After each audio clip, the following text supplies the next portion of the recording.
10 seconds, I'm gonna see all them, bro, like a bro.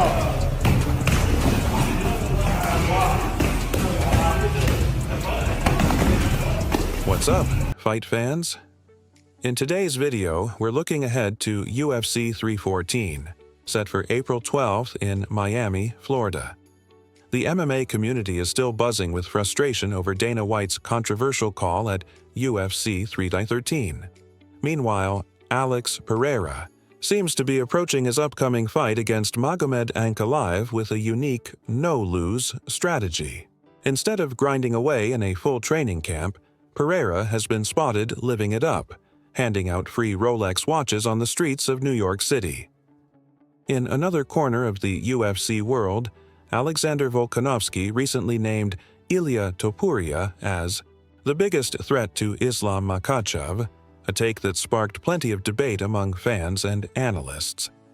Now, with just under 10 days until UFC 313, both Pereira and Ankalaev are entering the final stretch of preparation for their highly anticipated clash.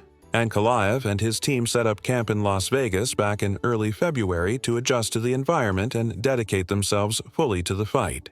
It's clear he's locked in and ready for this title opportunity. On the flip side, Pereira's preparation has raised some eyebrows. The fight was only made official at the end of January, leaving him with barely 7 weeks to prepare. A short turnaround, especially against someone like Ankalaev, whose wrestling-heavy style could pose serious problems. We've seen Pereira struggle against wrestlers before. Jan Blachowicz exposed vulnerabilities in his game, and even a non-wrestler like Israel Adesanya was able to highlight weaknesses. If Pereira spends 25 minutes on his back against Ankalaev, it could be a rough night. Fans may not enjoy a grinding, wrestling-heavy fight, but when it's all said and done, the only thing that matters is who gets their hand raised. And when the final hand gets raised, the spotlight won't just be on the winner. It'll also be on the story behind the fight. Right now, it looks like Alex Pereira might be more focused on enjoying life than grinding it out in training camp. His Rolex giveaway in New York has fans asking the big question: is he really taking this fight seriously? But here's the clever part. If Pereira loses, critics will instantly say, of course he lost, he wasn't even properly prepared. On the other hand, if he wins, the narrative becomes even stronger. Pereira didn't train seriously, yet he still dominated Ankalaev. It's a no-lose setup for Pereira. Win or lose, the storyline works in his favor. Still, could Magomed Ankalaev be the one to snap Pereira back to reality and remind him that success in the UFC starts in the gym? We'll find out soon enough. But what do you think? Is Pereira playing 4D chess with the narrative, or is he genuinely underprepared for this fight? Let us know in the comments below, and thanks for watching. When Ilya Topuria announced his move to lightweight, fans immediately started dreaming about a blockbuster showdown with Islam Makhachev at International Fight Week. But with no official announcement from the UFC, the picture is starting to make more sense. Jack Della Maddalena might actually be the key to Makhachev's next move. If Maddalena can get past Belal Muhammad at UFC 315 on May 10th, the welterweight title scene could suddenly open wide for Makhachev, and that might change the entire direction of his career. Right now, Islam Makhachev has been praised as one of the most dominant champions in the UFC, but Alexander Volkanovski recently made headlines when he called Ilya Topuria the biggest threat to knocking him out. Not everyone agrees, but here's what Volk had to say in his interview with Ariel Helwani. The thing is, with Ilya, he's dangerous. He can catch anyone. Even if the fight's not going his way, he'll keep looking for that shot.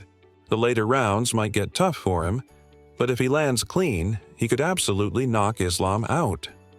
Do I think that'll be easy? No. Islam's a very safe fighter.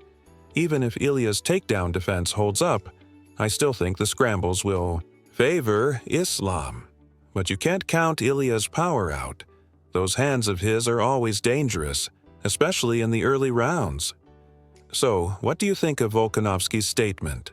Is Topuria really the biggest knockout threat to Makhachev? Or is Volk giving him too much credit? Drop your thoughts in the comments.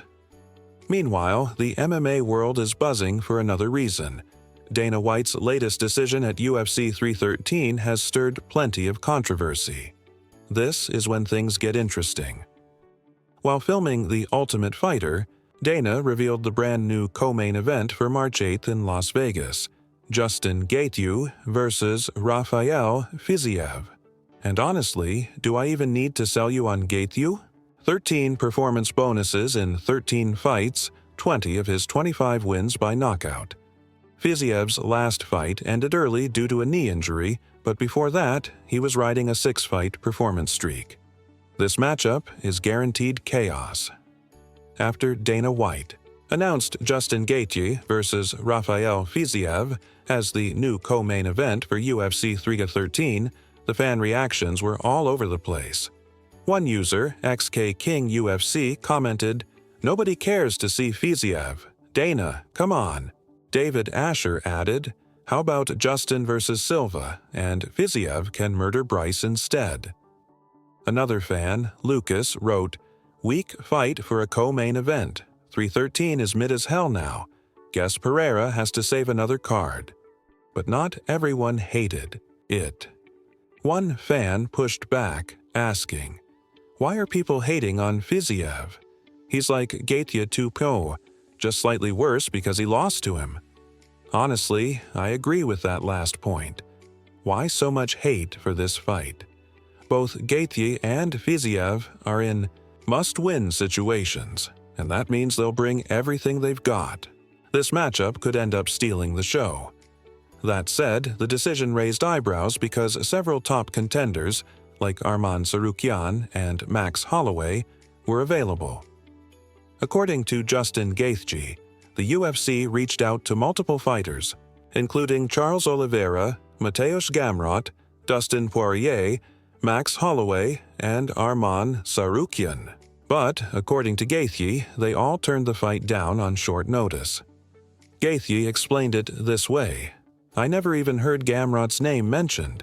I think the UFC wanted a replacement for Dan Hooker, but Gamrot wasn't in the conversation. For me, the top of the list was Oliveira and Tsarukyan. Those guys are ranked ahead of me. If I beat them, I go exactly where I want. A title shot against Makhachev." Conor said he'd fight, but at the end of the day, I'm preparing for a fight. And as the number 3 guy in the world, I had to say yes to whoever the UFC chose. This is a big business, and I trusted my coach and manager to make the final call. But Tsarukyan tells a completely different story. He claims he accepted the fight immediately, but requested a 160-pound catchweight since it was only 11 days before weigh-ins. The UFC reportedly refused that request. Tsarukyan also insisted that his previous back issues are fully healed after working with a specialist, and that he's ready to return, still with his eyes locked on the UFC lightweight title. Meanwhile, another big issue continues to frustrate fans and fighters alike: eye pokes. Time and time again, they've changed the outcome of fights more than head kicks or submissions. After his loss at UFC Seattle, Henry Cejudo called out referee Jason Herzog, blaming the no call on a crucial eye poke. "Oh, Jason Herzog, what's up, man? Sorry, but you messed up. 1. You didn't take a point. And 2, when I took the 5-minute recovery break, I still wasn't recovered when the fight restarted. That dude poked me, and nothing was done. You just let it go." Henry Cejudo didn't hold back when describing the eye poke. "Luckily, I couldn't really see. At one point, it looked like I was seeing 4 arms, but the ref never warned him, never took away a point. Let me give you my perspective. He poked me in the eye while I was throwing a 2 to the body. Those fingers went in so deep it was like he was trying to impregnate me with them. If my eyeballs were, and his fingers were, let's just say, I'd be pregnant right now." On the other side, Song Yadong has responded to the criticism, standing firm that it was an accident. "People keep talking about this like I did something bad. The referee didn't take a point, and I think that's fair. Eye pokes happen in fights. It's not like I was aiming for it. I was moving back, defending, and my finger went in by accident. That's all. People are only saying this because Henry didn't want to keep fighting. And that wraps it up for today's breakdown. If you enjoyed the video, make sure to drop a like, subscribe to the channel, and let us know your thoughts in the comments.